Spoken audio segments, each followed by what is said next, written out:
story appears ordinary until you see the core side of it. And what you're looking for is a story behind the news. We bring it to you from Lagos, the commercial capital of Nigeria. Giving you all sides and political stories round the clock. Every detail from the start line to the final whistle. Core TV News, expanding your view.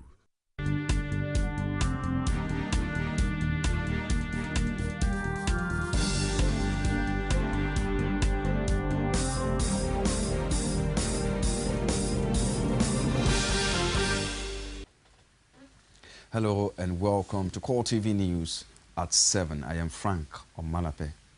The lawyer who once represented the family of former Boko Haram leader, late Mohammed Yusuf, has advocated for a meaningful dialogue with the Boko Haram sect.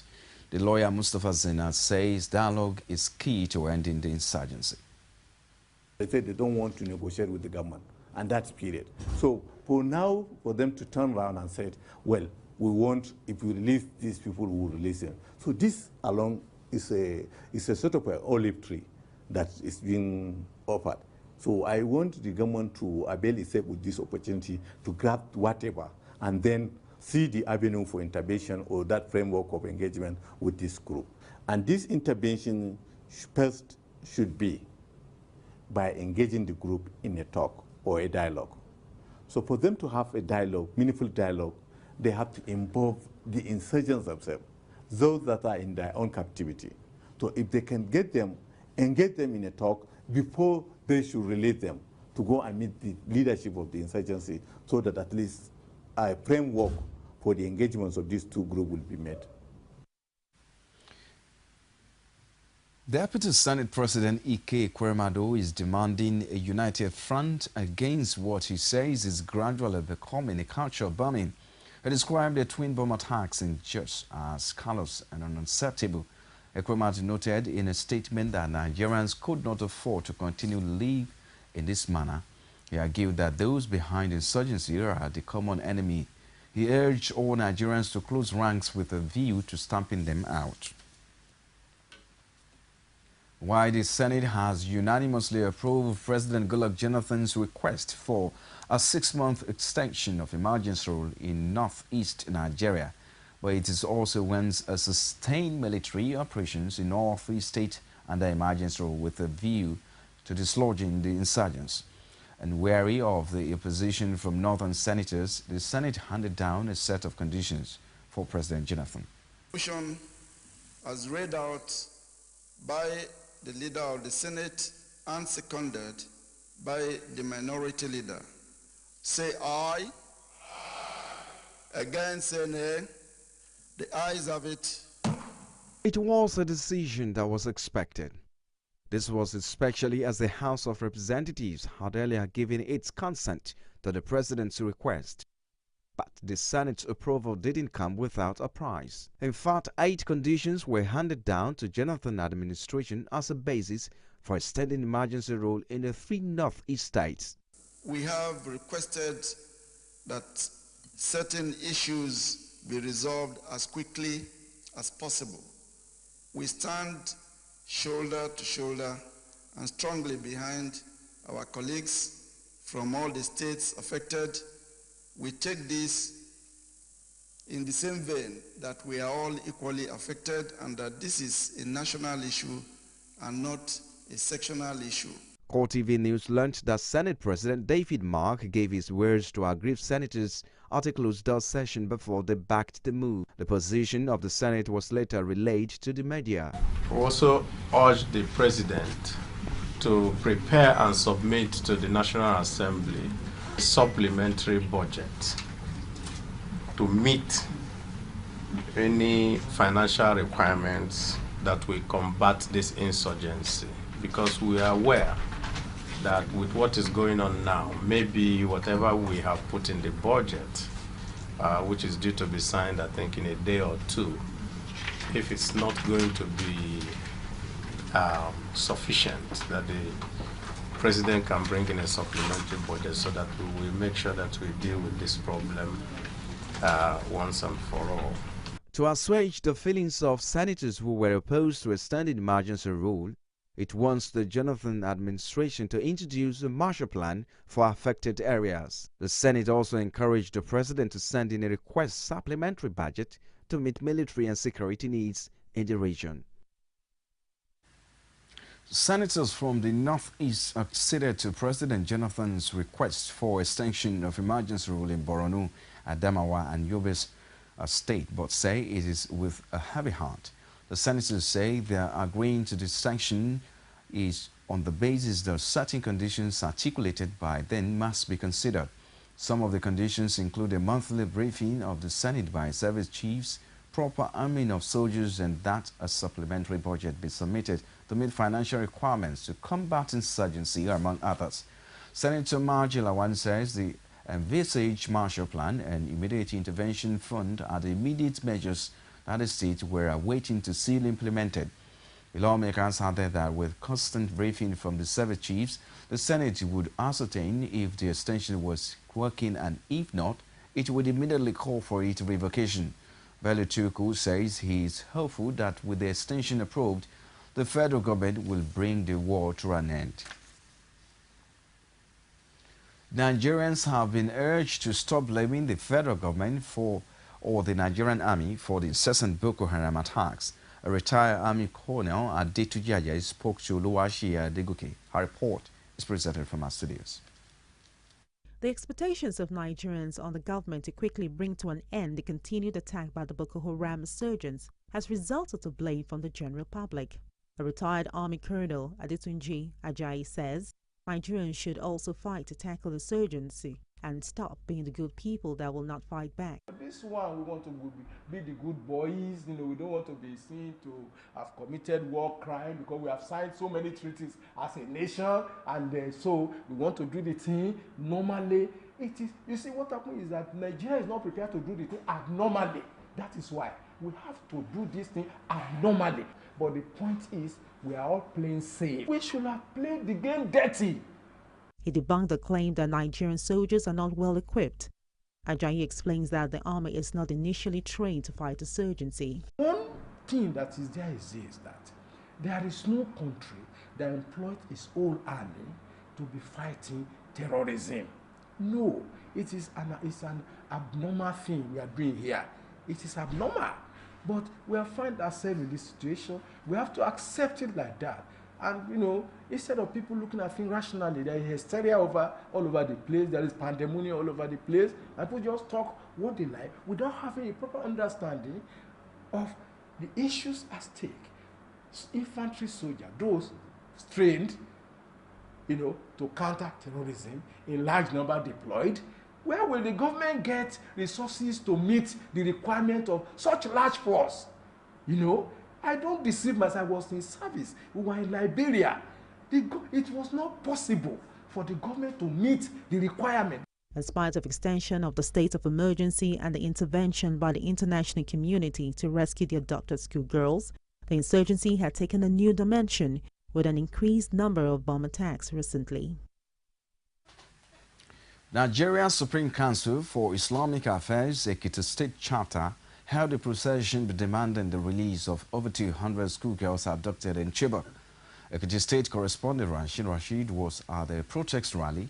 His report is presented from our studios.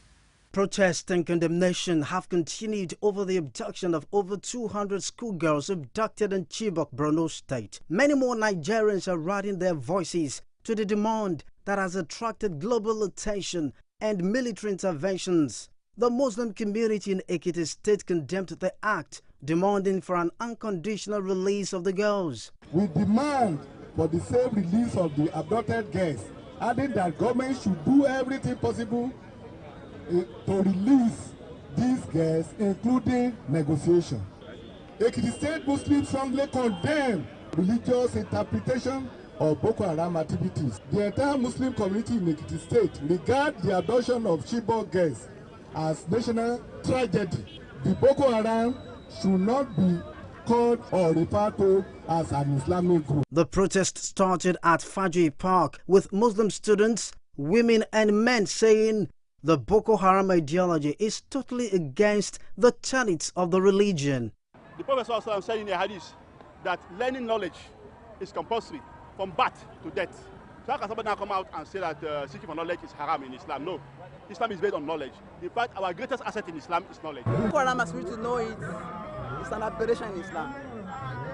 They are an insurgent, and they are in no way representing the Muslim community of Nigeria. They should release the girls unconditionally, because this is seriously against the principle of Islam. Various groups that participated in the protest called on the abductors to release the schoolgirls. We are appealing to federal government, Boko Haram, and all the people supporting this issue. We are appealing to them for Allah's sake to release our children. I'm pleading with the Nigerian government to hasten the release of our abducted girls. Please bring back our girls. The clerics at the rally admonished members of the Boko Haram sect to change their ways. We are telling the Boko Haram people to stop this, to stop their activities. Because if they know that they are really Muslim, Islam doesn't preach violence. The protesters ended the rally at Ado-Ekiti Central Mosque and prayed for the safe return of the girls. They also prayed for the military personnel involved in the search for the girls. The academic staff members of Lagos State University have declared a total and indefinite strike. The union says that ultimatums issued to the school management and the government to reverse certain decisions and policies were not adhered to. Education correspondent Tomi Ojo has details in this report from our studios. The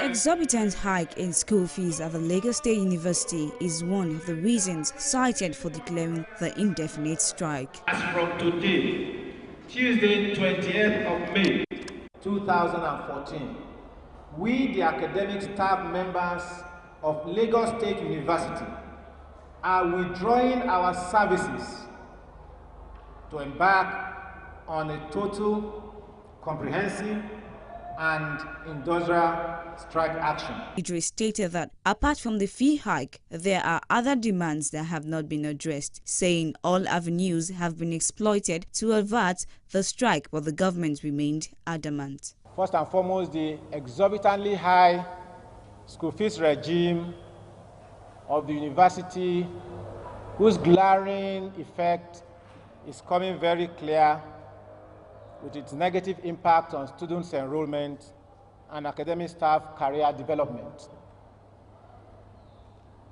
The non-promotion of many academic staff who are qualified and due for promotion for the untenable reason of no vacancy.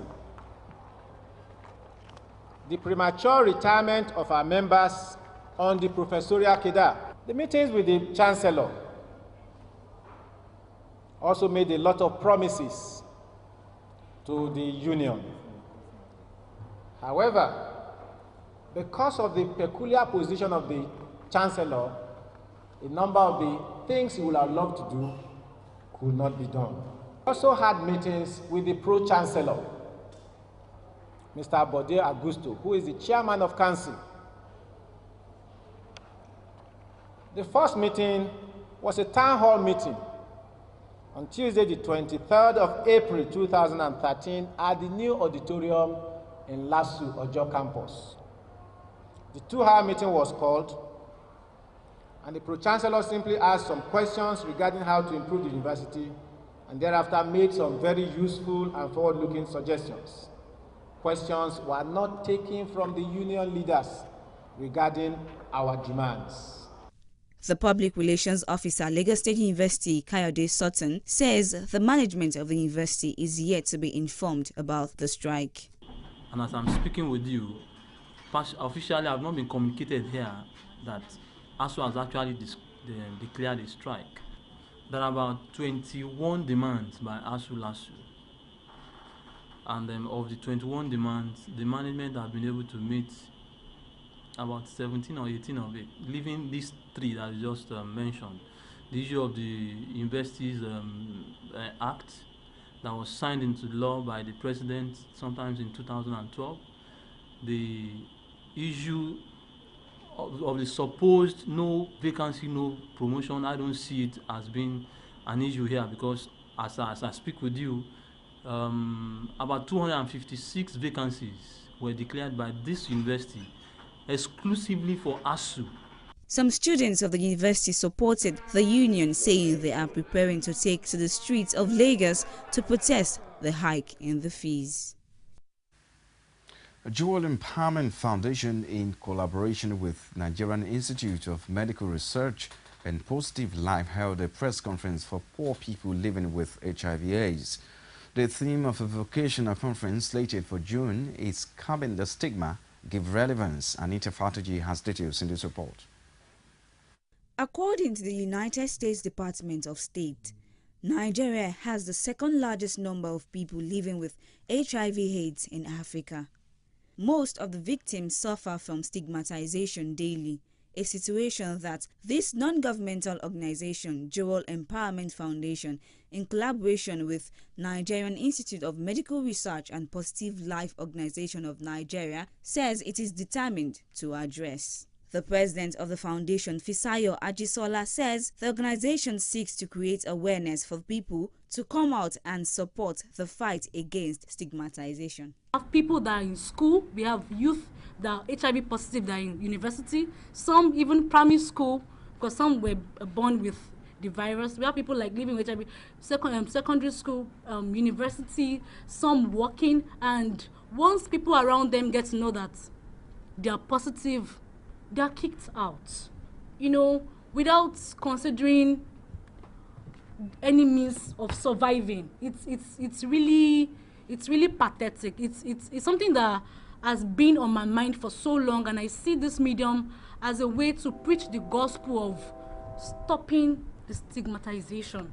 Let's help to give relevance. Let them, we want to make them know that it's not the end of the world. Ajisola says the planned conference will outline 10 different vocal skills for the affected persons. Yeah, the skills to be acquired. As I said, baking and confectionery. We have makeup and nail polishing, photography, interior and exterior decoration. We have graphic design and web designing, then script writing and directing. We have bead making and wire works, shoe making and bag making, the one they use with fabric. We have this shoe and bag with fabric. Then we have detergents, soap and antiseptic making. Then millinery, which is the hats.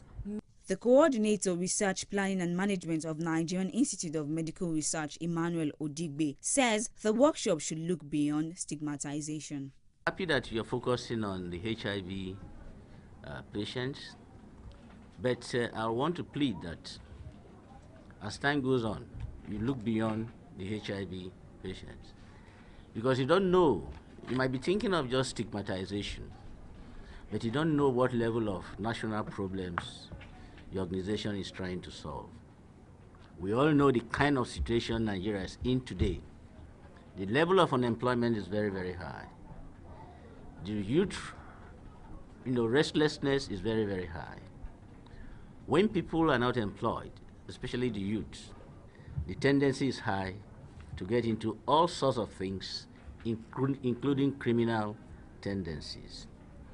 So your activities will indirectly help us reduce this menace, this national menace that we have right now. Some victims living with HIV/AIDS expressed hope that the workshop will better their lives. Most of us here, we don't have a paid job. We come here with sorts of projects and we do projects. Most of our work is field work. But thank God for this project. After this empowerment, I really hope and believe that with it, we'll be able to stand on our own, build something tangible for ourselves, and then also look forward for more that will come for others too. So we really thank God for this project. The rise in stigmatization has been attributed as one reason why infected persons do not usually get help. Anita Fatunji, Core TV News, Lagos. After the break, the U.S. Vice President warned that the West would impose greater costs on Russia unless Moscow ceased efforts to destabilize Ukraine. We'll bring you detail after this time out. Join us again. The global competitive map is changing with the rapid advancement of Africa. If you're not speaking to Africa this time, perhaps you're not speaking at all. Join the continent's leading public relations practitioners at the 26th edition of the All-African Public Relations Association Conference, Accra, Mauritius 2014. Venue, Le Meridian Hotel, Point Oxpiment, Mauritius. Date, 27th to 31st May 2014. Theme, Advancing Africa. For further details, visit www.afapr.org. Africa, it's time to find your voice. Supported by... I don't think the election was actually... What are the people saying? 5 local governments out of the 13 local government is more than many states in the north. The economy is booming. Where is the economy booming? Bomb blast in Abuja. Don't you have security? Why are we fighting? Presidency should not just sit in Abuja or in Asokoro or wherever he lives. Governments are sponsoring this local arm. They know them. Men cannot be there and be there at the same time. The life of the citizens, community need to be protected. It can't work out. Bring the message of peace. Let there be proper devolution of power from the center. The center is too powerful. The People, only on Core TV News.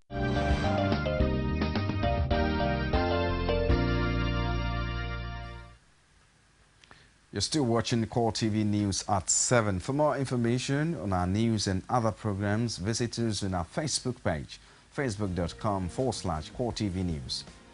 You can also follow us on Twitter at Core TV News NG. Also on YouTube, visit www.youtube.com/Core TV News. And outside Nigeria now, United States Vice President Joe Biden blasted Russia's annexation of Crimea, saying borders should not be changed at gunpoint as he began a visit to Romania days before a crucial vote in Ukraine. Ukraine is due to hold a presidential vote as it struggles to overcome a political crisis that threatens its very existence after Russia annexed Crimea and pro-Moscow rebels took up arms in the east against Kiev. U.S. Vice President warned that the West would impose greater costs on Russia unless Moscow ceased efforts to destabilize Ukraine. Biden also sought to reassure Romanian leaders that the former communist state will be protected by NATO in the event of Russian aggression.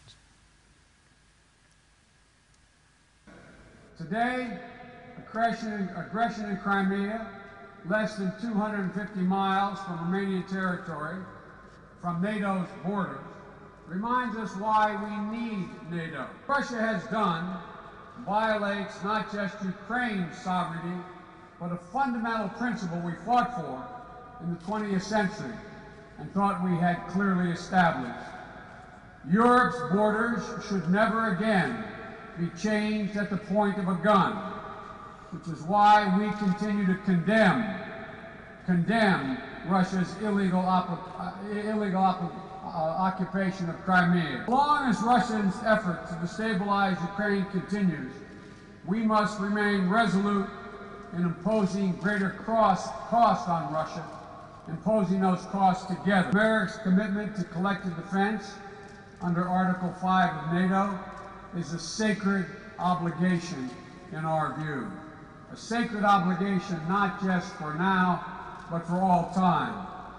So I'm here to say on behalf of the President what I hope you already know. You can count on us, period. We do what we say, and we mean what we say. Well, this is where we wrap it up on Core TV News at 7. Don't forget, join us at 9:45 for our primetime news. Many thanks for watching. I'm Frank Omanape. Good evening.